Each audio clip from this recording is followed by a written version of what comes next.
The Galactic Empire had never panicked. Not in 10,000 cycles of interstellar expansion. Not when entire star systems had been reduced to radioactive husks under the cold, methodical rule of the Trilax Dominion. Not when the Vorthax Confederacy attempted a rebellion and were crushed so utterly that the term, civilization, barely survived their ashes. The Empire's leaders were gods in their own eyes, creatures of strategy, steel, and centuries-honed arrogance. Then the ship appeared. At first, it was dismissed, a tiny blip in Sector 7B, just past the edge of controlled space, moving with a trajectory so precise it seemed almost careless. The Empire's sensors detected no warheads, no energy signatures, no signs of aggression. It bore no markings, no call signs, no identifiable allegiance. Just a faint shimmer, a speck against the cosmic backdrop. "Scan again," Admiral Threx commanded, voice tight with disbelief. It doesn't match any known civilian or military pattern." The bridge of the Imperial Command spire was alive with panic masked as protocol. Officers barked calculations, technicians swiveled between consoles, and the Council's holographic faces flickered with rising alarm. "It's a trap," one translator stammered. "It's..." another began, before being drowned in a chorus of frantic speculation. "Humans." The word struck the room like a supernova. Centuries ago, the Galactic Empire had encountered humans on a tiny, forgotten planet, weak and soft, struggling to maintain interstellar communications. They had catalogued them, laughed at them, and filed them under. Curious primitives, worthless but amusing. And yet here they were, silent, unmarked, and undeniably present in the Empire's outermost borders. Captain Kane observed the readouts on his bridge, leaning back in his chair with a grin that didn't quite reach his eyes. His ship was small, unimpressive, almost fragile in appearance. But Kane had never been one to fight with appearances. "Sector 7B," he muttered, voice low and steady. "Population smug. Defenses laughable. Overconfidence? Off the charts. Let's see if they've learned humility yet."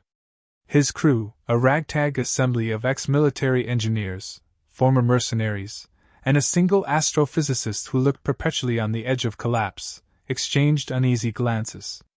They knew Kane's reputation, meticulous, brilliant, and dangerously unpredictable. "They'll notice us soon," one said, voice trembling. "Let them," Kane replied, his smirk widening. "We didn't come here to sneak around. We came to make a statement."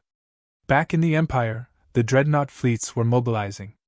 Ships that dwarfed moons in size, bristling with weapons capable of turning planets into cinders, creaked and roared as they launched in formation.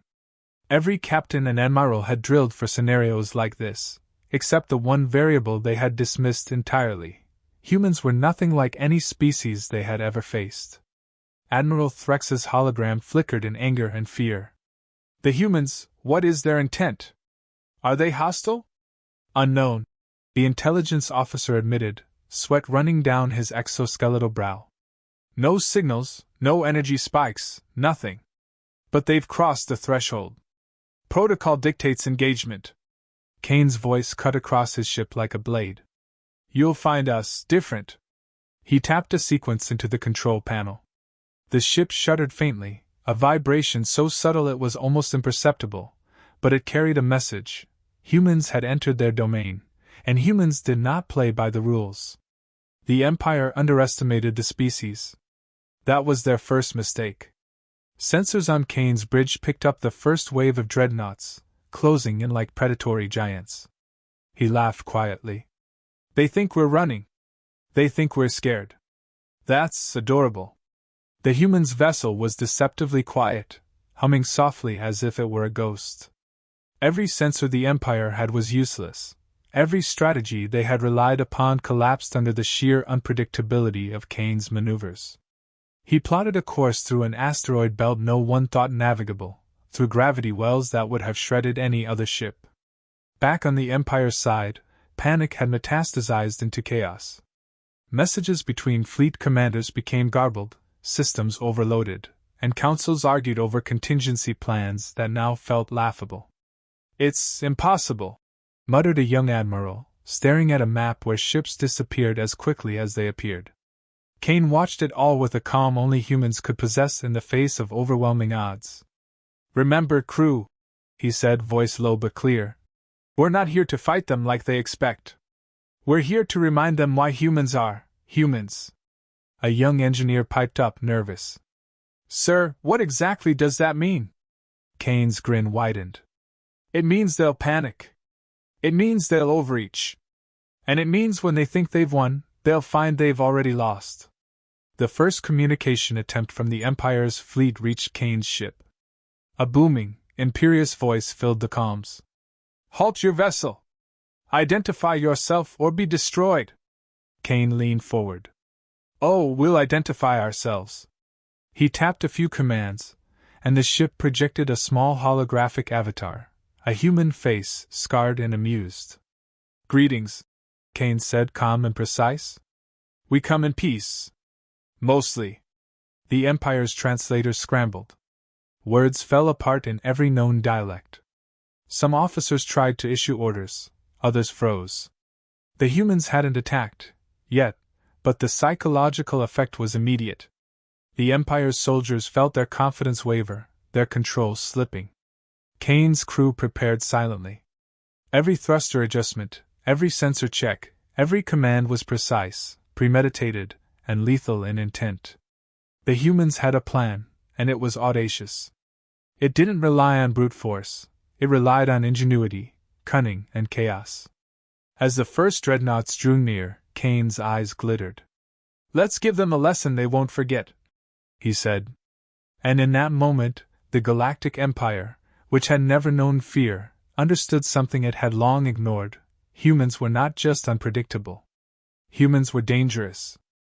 The Empire's dreadnoughts moved like leviathans across the void, titanic and terrifying, their hulls bristling with weapons designed to obliterate whole planets. From the outside, they were perfection, machines of war honed by centuries of conquest. But Kane didn't flinch. He had studied these fleets for weeks, memorized every tactic, every predictable pattern, every arrogance drilled into their captains. And the humans' plan was simple: make them think they were in control, then make them pay for every assumption. The first strike came not from weapons, but from illusion. Kane's ship shimmered, folding light and space around itself, creating false positions, decoys, echoes. The Empire's scanners screamed, reporting dozens of identical ships converging on the fleet. Each dreadnought aimed at one target only to discover it was chasing empty space. "They're ghosts," one young officer cried, voice cracking through the comms. "Impossible! They're everywhere!" Kane's grin widened. "Exactly." Then came the real trick.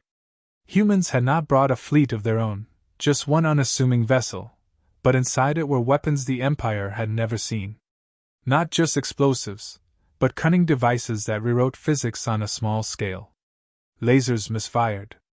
Shields overloaded. Electronic warfare scrambled targeting computers. The dreadnought's own armaments turned against them as the human vessel manipulated energy flows and gravitational distortions, tearing through their formations with surgical precision. The Empire's commanders were unprepared. Their pride was their weakness. Admiral Threx barked orders, only to have his communications hijacked by the human ship. The broadcasts were strange. Holographic feeds displayed old human war movies, Earth comedies, distorted music, and cartoons, images that had no relevance to military strategy but scrambled thought processes in ways the aliens couldn't comprehend. Officers laughed. They panicked. Systems failed.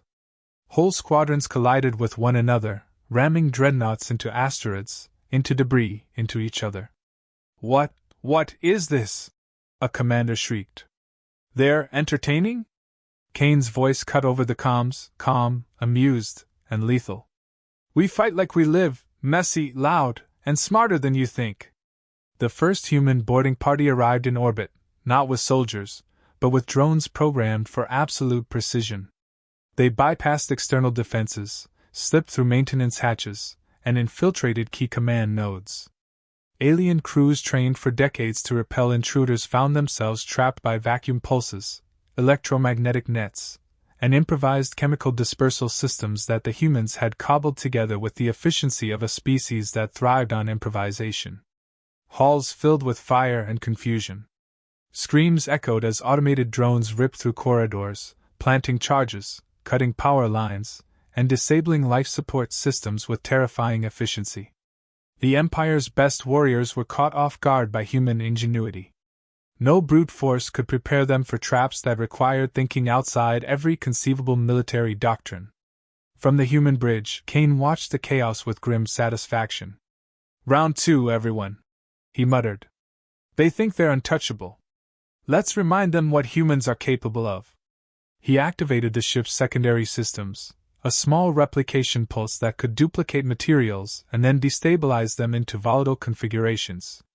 Imperial factories, energy cores, and weapon depots blinked into existence, or unexistence, as the human ship turned their own infrastructure against them. Supply chains detonated in orbit, starships were trapped in collapsed corridors of energy, and fleets that should have crushed Kane's vessel found themselves annihilating themselves by accident. In one of the Empire's command spires, an admiral screamed, pounding his claws against the console.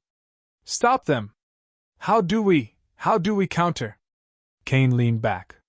"You can't. You underestimated us. You always do." On board the human vessel, the crew moved with quiet efficiency. Every action had purpose. Every movement a deadly step in a larger plan. No human spoke unnecessarily. The astrophysicist tapped coordinates with hands that trembled, yet executed calculations that would have taken the Empire's entire scientific council hours. Engineers monitored hull integrity, ready to eject sections of the ship at a moment's notice to mislead enemy targeting. Pilots adjusted thrusters, dodging energy bursts that could have flattened planets, but Kane had predicted each trajectory. The Empire, for all its might, was staggering. Fear, an emotion almost foreign to them, crept into their ranks. Their confidence cracked, replaced by suspicion, chaos, and dread. No fleet maneuver, no overwhelming force, no centuries of doctrine could anticipate the human combination of cunning, humor, and lethal unpredictability. Then came the psychological blow. Kane hacked the Empire's public feeds, broadcasting the carnage not as horror, but as a theatrical display. Entire sectors watched as fleets disintegrated, not with explosions of terror but with eerie precision. The humans mocked their enemy without ever leaving their ship. Officers and civilians alike were forced to confront the horrifying brilliance of a species they had dismissed as primitive. And in that moment, Kane realized the Empire's final, most critical weakness: pride. They had underestimated humanity because they assumed civility, predictability, and restraint.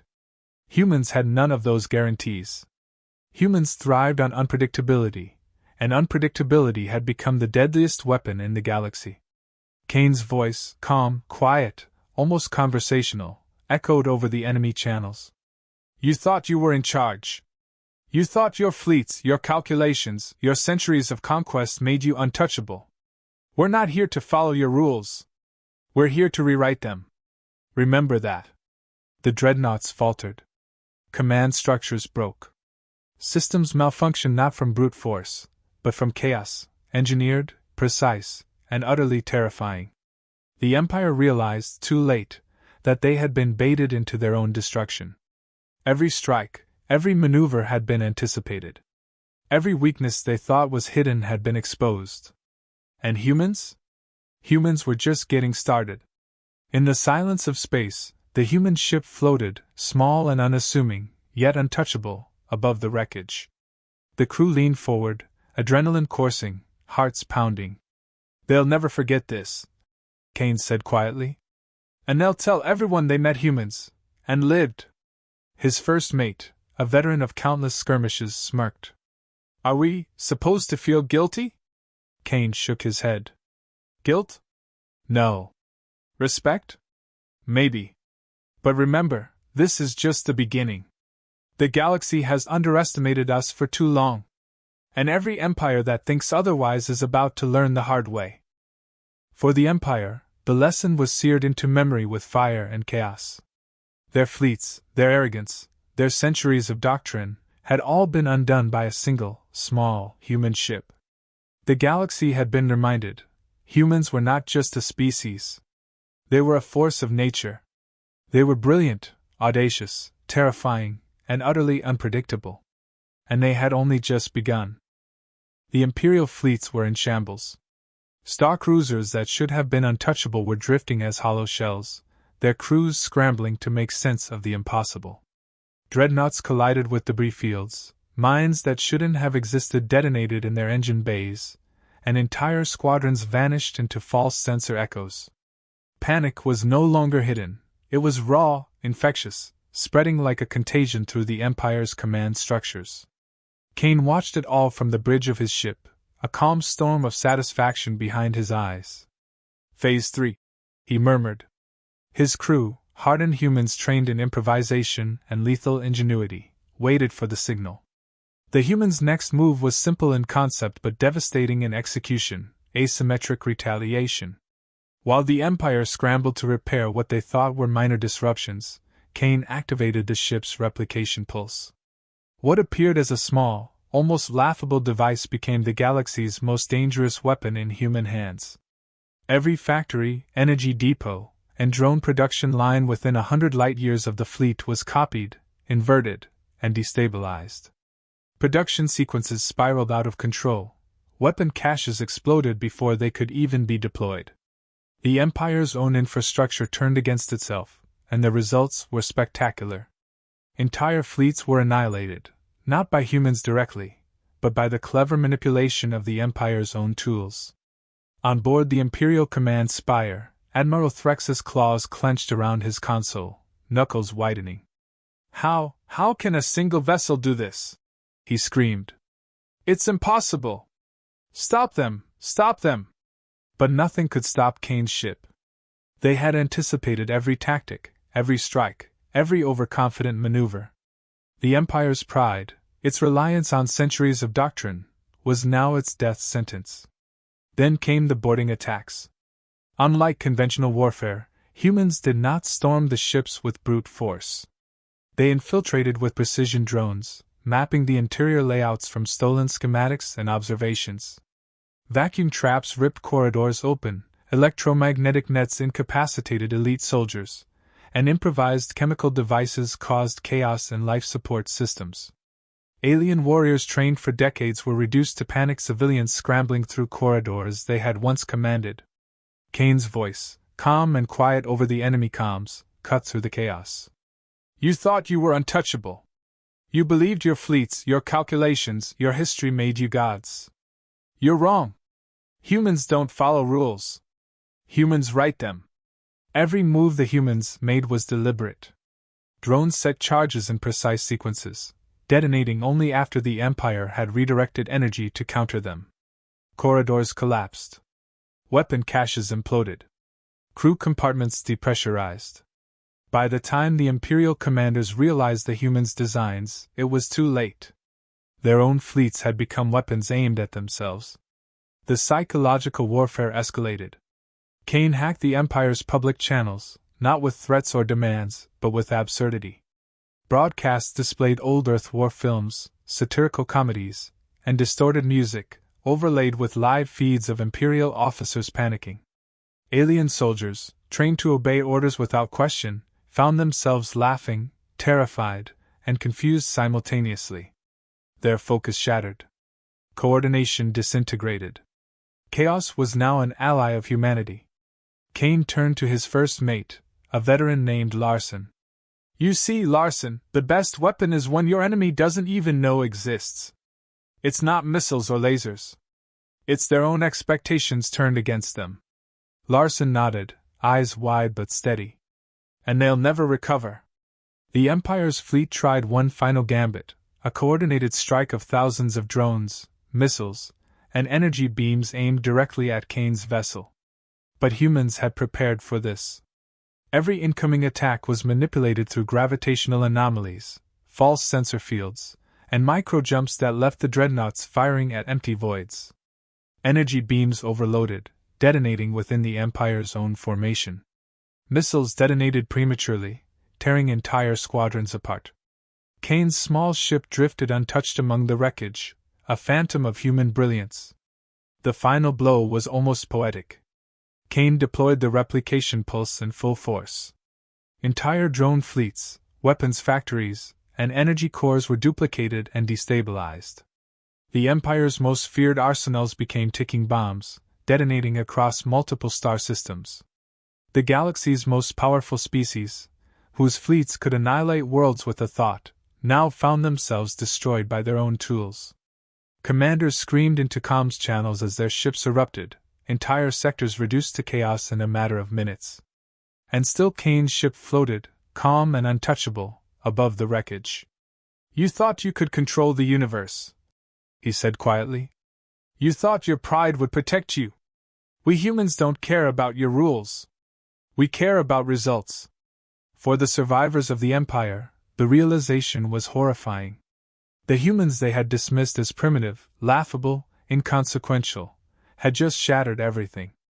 Entire fleets, decades of planning, centuries of arrogance, all gone. The galaxy now understood a truth they had ignored for too long. Humans were unpredictable, ruthless, and terrifyingly brilliant. Even among Kane's crew, the magnitude of what they had accomplished wasn't lost. They had survived the Empire's might, turned its own power against it, and walked away with not just victory, but proof that humans could challenge even the greatest force in known space. In the silence that followed, Kane allowed himself a rare moment of reflection. "They'll tell stories of this day for 1,000 cycles," he said. "The day humans appeared in Sector 7B. The day the Empire thought it was in control. The day they learned, never underestimate us." Larson grinned. "And the funny part? We didn't even break a sweat." Kane's smirk widened. "Just another day at work." From the debris-strewn void, faint communications attempted to rally the remaining Imperial ships. Kane listened, amused. "Tell me again why they thought they could contain us," he said. "Oh right, pride. Always pride." And as the human ship slipped quietly into the void, leaving the Empire to lick its wounds, the galaxy realized something fundamental. The humans were not just survivors. They were a force. A species that could dismantle the greatest power in the galaxy with wit, courage, and audacity. The Empire had underestimated them, and now the consequences were written across the stars in fire and ruin. Humans had won, not with overwhelming numbers, not with unmatched technology, but with cunning, courage, and the terrifying brilliance that had always defined them. And in that moment, the galaxy learned the most important lesson of all: the humans were coming, and they would not be ignored. The aftermath was surreal. The void where the Empire's fleets had dominated for centuries was now a graveyard of twisted metal, drifting asteroids, and fractured energy fields. Communications were in chaos. Entire command chains had been obliterated, replaced by silence or incomprehensible garbled transmissions. For the first time in millennia, the Galactic Empire was humbled. Kane's ship drifted through the debris like a ghost among corpses, small and unassuming, yet untouchable. The humans aboard worked quietly, checking systems, repairing minor damage, and sipping recycled water from the vessel's barely adequate supply. Their eyes, hardened by countless skirmishes and improvisations, were calm, almost bored, but every one of them understood the enormity of what had been accomplished. "This is unbelievable," muttered Larson, scanning a holographic display of the wrecked fleet. "They thought themselves untouchable. And we reminded them," Kane interrupted, voice low and steady, "that humans are not predictable, not polite, and never forgiving. That's the point." The Empire's surviving commanders attempted a parley. Holographic representatives appeared aboard Kane's ship, their forms flickering with fear and disbelief. We surrender," one admitted, claws trembling. "Your actions, your strategies, were beyond comprehension. We concede." Kane leaned forward, steepling his fingers. "You concede because you have no choice. You've underestimated us, and now the universe knows your arrogance has limits." The alien commanders shifted uncomfortably, eyes wide as the human vessel hummed quietly, a small ship that had just toppled giants. They had expected diplomacy, negotiation, perhaps submission.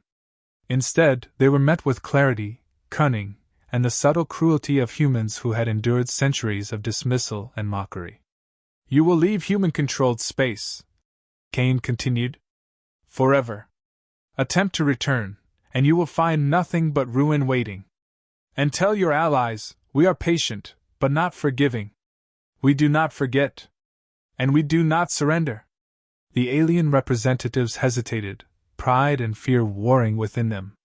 The silence was almost unbearable. Then, finally, the oldest among them nodded. "It will be as you say, humans." Their voice, trembling yet dignified, carried centuries of authority broken by a single, audacious species. Kane deactivated the comms. He turned to his crew, expression calm but proud. "The galaxy has learned something today," he said. "Humans are not to be underestimated. Ever." The crew, a ragtag team of engineers, ex-soldiers, and pilots, allowed themselves a moment of relief, smiles flickering across tired, scarred faces. They had faced the Empire, the galaxy's most feared power, and emerged not just unscathed, but victorious. But the victory was not simple. Kane knew that the Empire would rebuild, as all civilizations did. Their defeat today would become tomorrow's obsession, a drive for revenge that would haunt the humans for cycles to come. The lesson was brutal, clear, and permanent: respect humans, or pay the cost. Larson broke the silence, a wry grin cutting across his face. "Do you think they'll ever stop underestimating us?" Kane chuckled softly.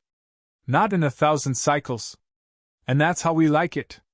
The human ship departed, slipping into uncharted space, leaving the remnants of the Empire to lick their wounds. Systems that had once hummed with arrogance were now silent, the ghosts of pride and failure drifting among the stars. Entire species would remember this day, not as a battle, but as the moment humanity announced itself to the galaxy, unignorable and terrifyingly brilliant. As they traveled, Kane allowed himself a rare moment of reflection. "We didn't destroy them because we hate them," he said quietly to his crew. "We destroyed their arrogance because it needed to be destroyed. They need to understand the cost of underestimating humans." A young engineer, nervous but exhilarated, spoke up. "So, we're heroes?" Kane shook his head. "No. We're survivors. Heroes take credit for things they barely understand. We act because it needs to be done, because no one else will. That's what makes us human." In the galactic void, stories of this encounter began to ripple. Worlds that had once feared humanity laughed nervously, whispered in disbelief, and began to plan. Entire empires would recount the events of Sector 7B for centuries, a tale of how a single human vessel, with cunning, chaos, and audacity, had turned the most powerful fleets of the galaxy into ruin. And for Kane and his crew, it was just another day. Another reminder that humans thrived in adversity, that ingenuity outweighed brute force, and that the universe had underestimated the species at its own peril. As stars slid past the ship's viewport, Kane's voice broke the silence again. "Let them rebuild, let them strategize. When they think they've learned, we'll be ready. Humans don't forgive, humans don't forget, and humans—" He paused, a slow, grim smile spreading across his face. "Humans always find a way." The galaxy had learned its lesson. Fear, respect, and awe now trailed humanity like shadows across the stars. But Kane knew the truth: the humans had merely begun. For every empire, every fleet, every arrogance that thought itself supreme, the universe had been given a warning, and the warning was simple, terrifying, and eternal. Never underestimate a human. And somewhere, deep in the black, the human crew laughed quietly.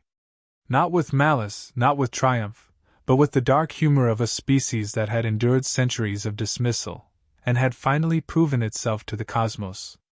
The stars outside the viewport were still. The void stretched infinitely. And humans, small, ragged, and brilliant, were already moving forward, leaving the Empire's shattered pride behind, and a galaxy forever changed.